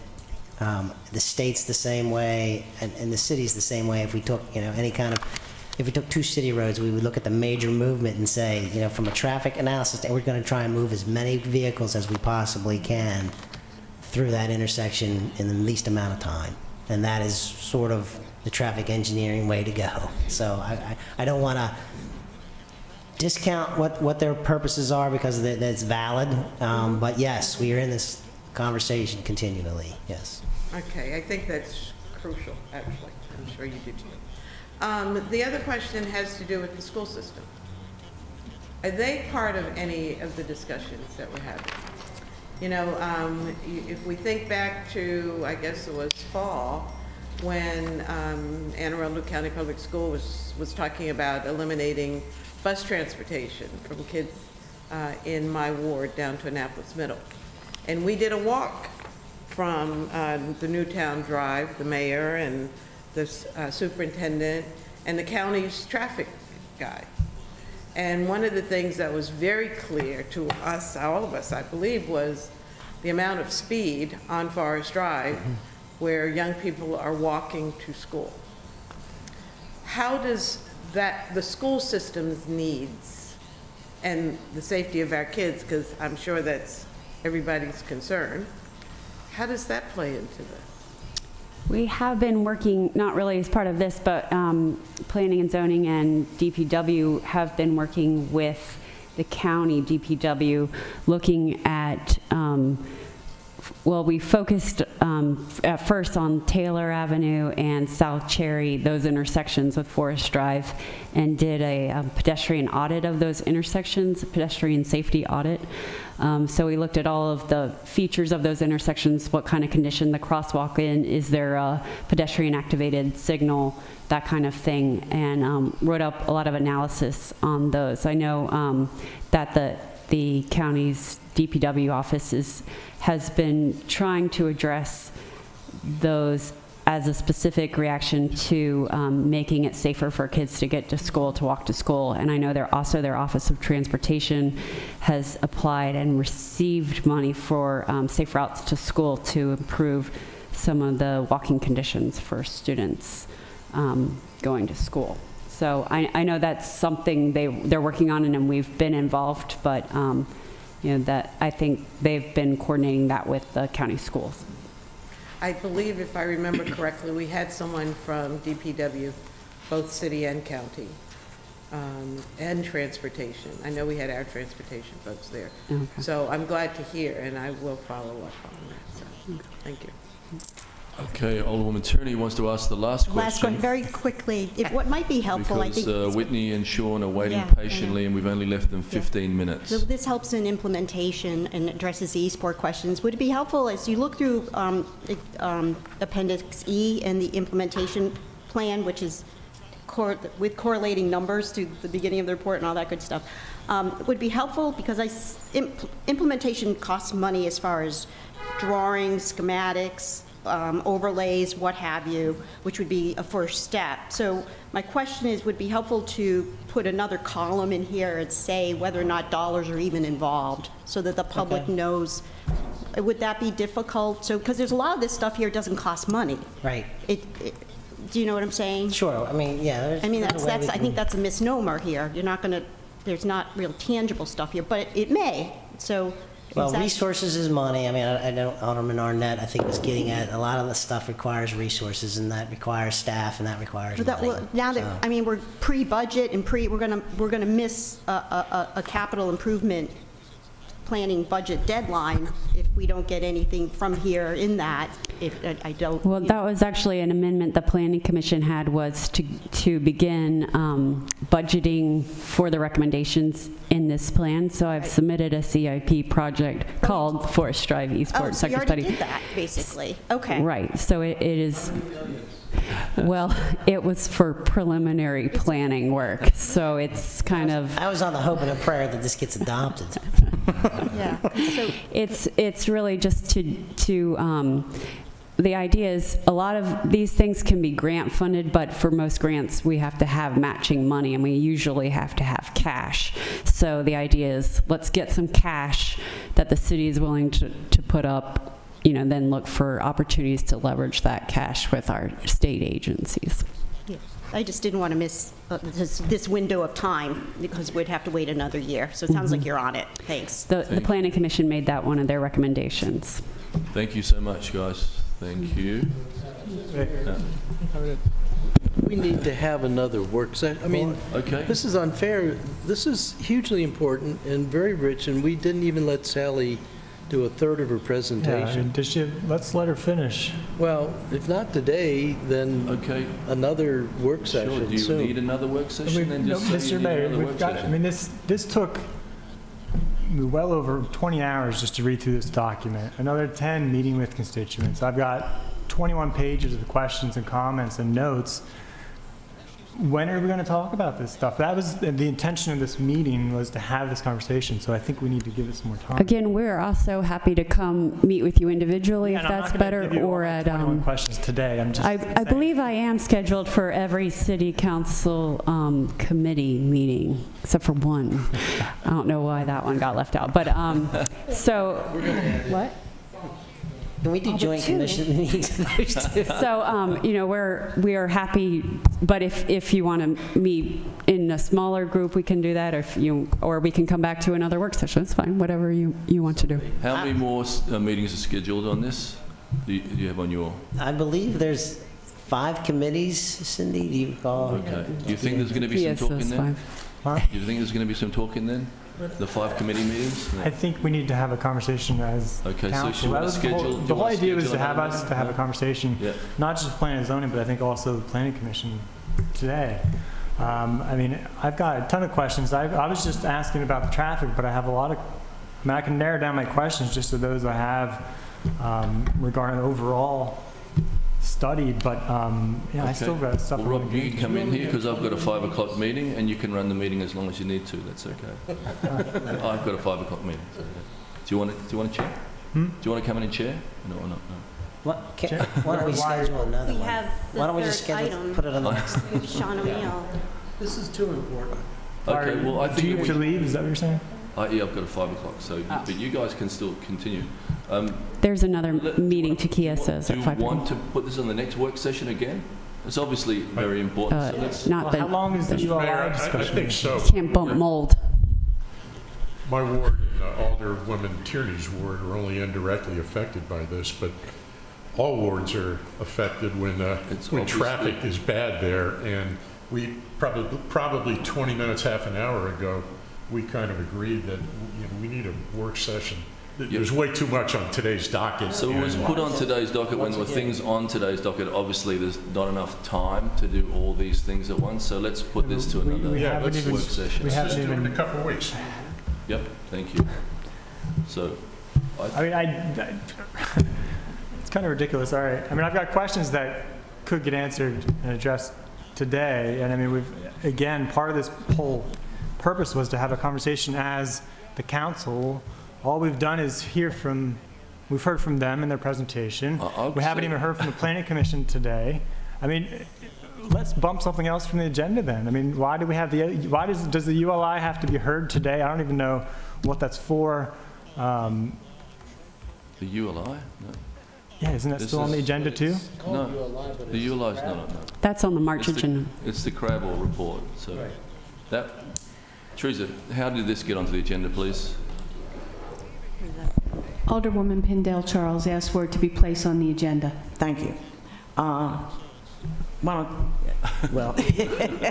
I asked for it to be placed on the agenda. I had a conversation with Mr. O'Neill and then Ms. Chellis regarding the process as to how we could approach ULI based on the Crabble report. I thought what they gave to me was very intriguing and interesting, and I thought that our council would be worthy to hear what they had to say. This is about the process, not about Crabble or about UTI specifically, but a process that we could follow since we're going to get into the UTI. It's time sensitive because I know that there are going to be folks put on the committee, and that's why I asked them to take a little bit of their time today to do that.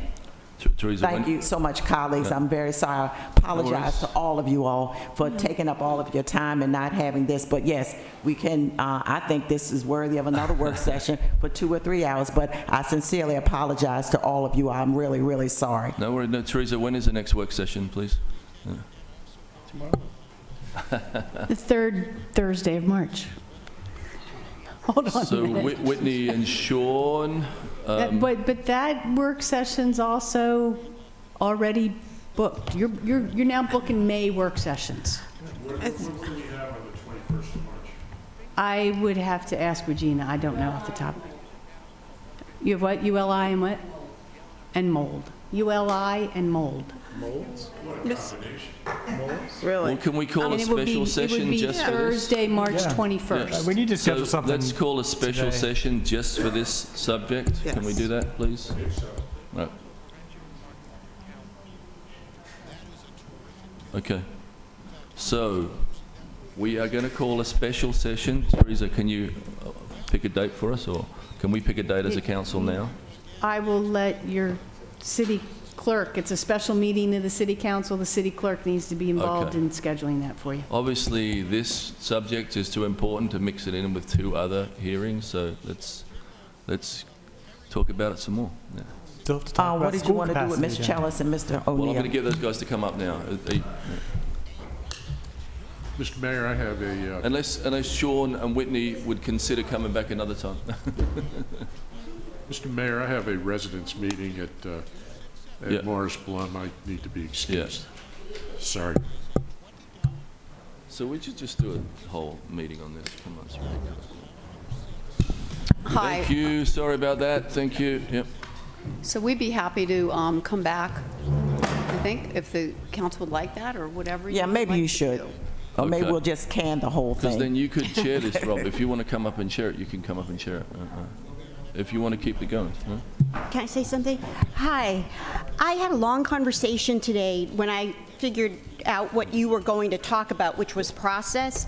And I think just for efficient use of your time, and regardless of us being an audience, is that you really need to hook up with Eileen Fogarty, who is on the ULI implementation team. She is a consultant, and she has already set up an org chart as far as action team, I forgot her terms, but it's involving all the stakeholders, and she's in the middle of this right now. So I'm a little bit concerned that your approach with the Crabble, which was excellent, has not been heard by the people that are now doing this.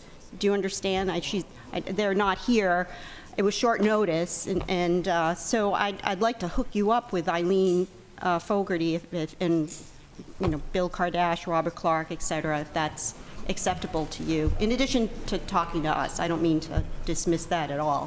Possibly we could talk about this, but I want to personally apologize to you all on behalf of my colleagues for you all taking time out of your busy schedules to do this and this running over. And so I'm really, really sorry about the whole thing, but we can talk about this offline. Thanks, Thank you. guys. Thanks. So please go ahead. At 5:30, this hall is booked for transportation for a meeting, okay? So we have to keep on a schedule. Sorry we put you in this position. No, we just, we appreciated Alderwoman Pendel Charles reaching out to us, and if there's any way that we can help at all, she asked us to come to talk to you about process, but we'd be happy to do whatever. I think, you know, any way that we can get involved that it might be assistance to the city, we'd be happy to do that. Thank you again. Thank you. So we are not here? Yes. Okay. Just one clarification. What we were going to talk about wasn't particularly affiliated with the ULI. This was process in general for future ad hoc committees. Process, you need a definable, repeatable process for your committees, and you don't do that as a city. The City Dock Advisory Committee was lackluster at best because the process wasn't followed. So what we were trying to do was put together some characteristics we saw, best practices, so that you could see some success in the future. So not to conflict with what the ULI team is already doing. So. No, I support that. I think your ideas are good, and Okay. I want to make sure that they're heard by this active group. Okay. Yeah, I just wanted to make that because ULI point. was on the horizon. That's why I thought it was important. But okay. Thank you. Thank and you. We can talk outside. But have you got some presentation to do, or is it? We're punting. I don't think we have a receptive audience at this point. Thank you. I'll meet with you. Thank you very much, guys. Thank you. Cheers. So, Mr. Mayor? Yes. Just Alderman Savage. for future work sessions, can we maybe allocate at least 3 hours and narrow down the topics? Or maybe we just need to have more on some of these important pieces of legislation. It's tough to, because there are 9 of us, we like to talk. It's going to be hard to fit it in. It obviously deserves its own session, so we should have thought of that beforehand. We shouldn't have tried to cram it in there. Yeah. Okay. Okay.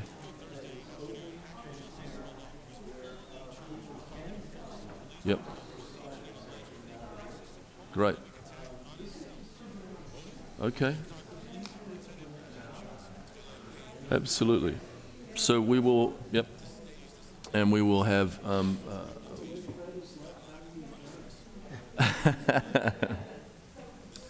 Mr. City Attorney, please present the next item on the agenda. The next item on the agenda is adjournment. Anything else for good order? Can you be Fred? Move to adjourn. All those in favour say aye. Aye. Was there a second? That motion, done. Thank you.